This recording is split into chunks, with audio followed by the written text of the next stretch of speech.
this year has been, I was talking to Jessica about this year since I've been a little bit taken a step back from Experience Corps this year. And I asked her to sort of fill me in, and I think what I've seen internally just is that it's been a year of such growth and change, and we've asked so much of our volunteers in terms of absorbing all of the changes. So wanted to acknowledge that. Some of you in the room know this very well, but others don't know that we unrolled a new reading program this year called Reading A to Z. And with that, we brought kits to all the schools of leveled reading books for volunteers to use with students. We trained at the beginning of the year and offered some follow-up training. But that was a big ask of you to take on a new reading program and to utilize that with students. So. Want to acknowledge that that was you did it very graciously and with compassion, which is not surprising because that's how you operate. We also asked you, because our schools are such busy places and because children in the schools are often involved in a number of different interventions, we asked you to be strong advocates for the students that you work with, and to really kind of push to have time with your students, knowing that that the demands on them are great. So thank you for being such strong advocates for the children that you serve and for carving out that time. We know how important it was for you to get those structured sessions in with your students. So that communication that you have with your teachers and with the site liaisons really made a difference. Of course, I would be remiss if I didn't mention that we changed the paperwork on you again for the umpteenth year, and again, you rose to the challenge with grace and compassion in terms of adapting to that. So thank you. Jessica, Mariska, and Hazel have recently conducted end-of-year meetings with all the principals and literacy specialists at the schools. And they've asked for feedback about the year and how it's gone in the classrooms for the teachers. And overwhelmingly, the feedback has been very positive.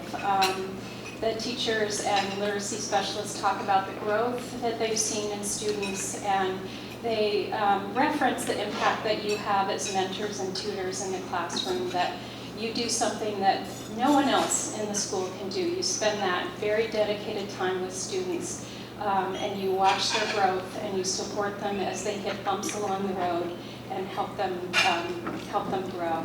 So we know that your consistent presence as a caring adult can have a significant and lasting impact on children.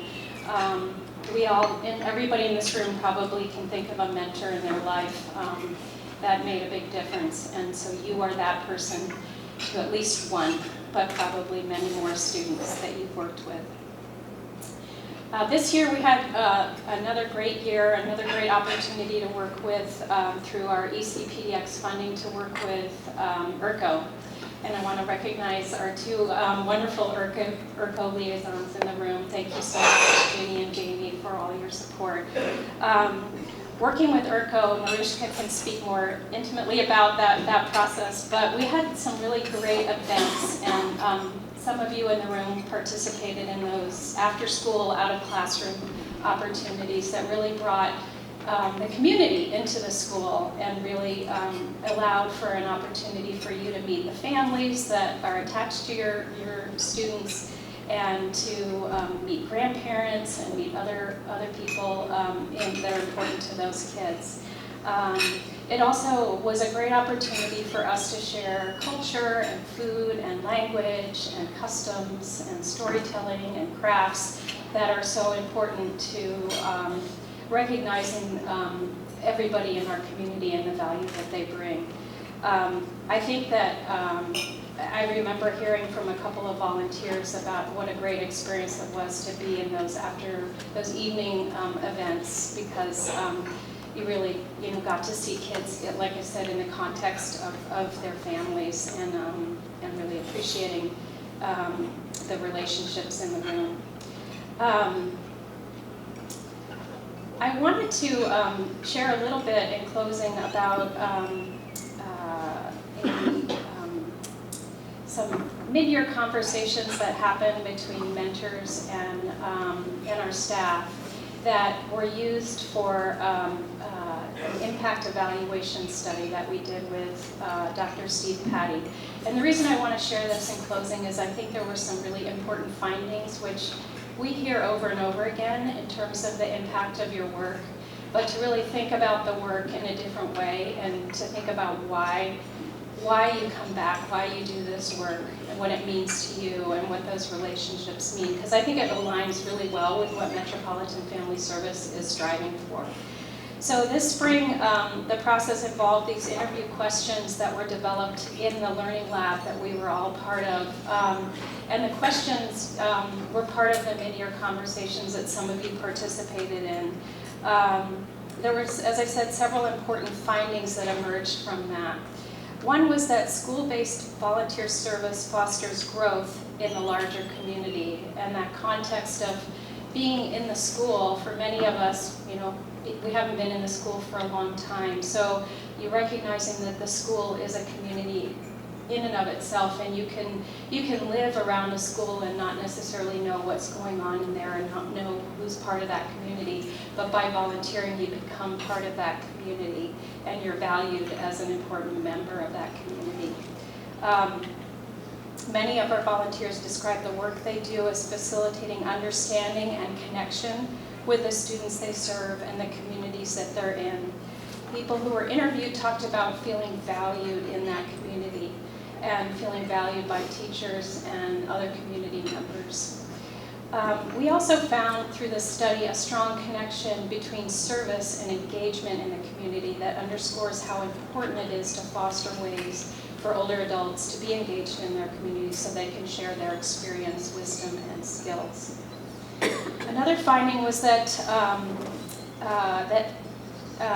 participants, volunteers in the program, draw a strong connection from what they've learned in trainings to what they are applying outside of their school service.